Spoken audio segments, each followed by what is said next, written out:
আসেন আসেন দেখেন আমরা কিরকম ভাবে আছি।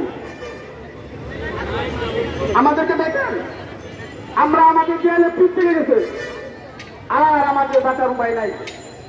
আমরা বিশ্ব হয়ে গেছি। বিগত স্বৈরাচারী শাসক আমাদেরকে বারবার পরিবেশনা নীতিমালা পরিবর্তনের ঘেরা করে ফেলে আমাদেরকে ধ্বংস করে দিয়েছে।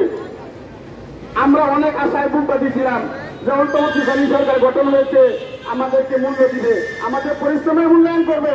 অনেকের বয়স শেষ, অনেকে মারাও গেছে।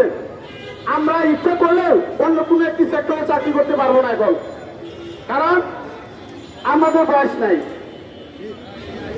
এজন্য মানবিক দৃষ্টিকোণ থেকে দেখে হলেও মানবতার ফেরিওয়ালা ডক্টর মোহাম্মদ ইউনূস স্যার, আপনি শিক্ষক এবং সারা বিশ্বের মানুষের কাছে আপনি একটা গ্রহণযোগ্যতা আছে।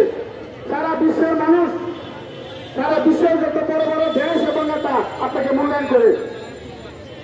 কিন্তু আপনি একটু দৃষ্টিতে দেখবেন যেন আমরা যে অসহায় প্রতিবন্ধী ব্যক্তিদের নিয়ে কাজ করি, জাতিসংঘের শিশু আইন অনুযায়ী এবং অন্যান্য আইন অনুযায়ী, দেশের প্রচলিত 5টি আইন অনুযায়ী, সংবিধান অনুযায়ী সে অসহায় প্রতিবন্ধী ব্যক্তিদেরকে আমরা যে সেবা দিয়ে আসছি, আপনারা কি সেবার মূল্যায়ন করবেন না?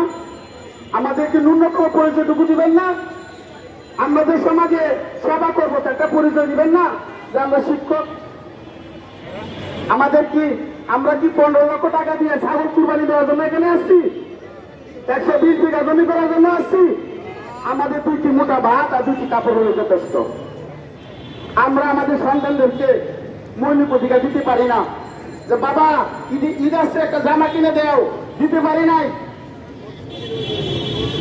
আমরা আমাদের ফ্যামিলিতে অনেক কষ্টে না খেয়ে আসি, 3 বেলা খাইতে পারি না।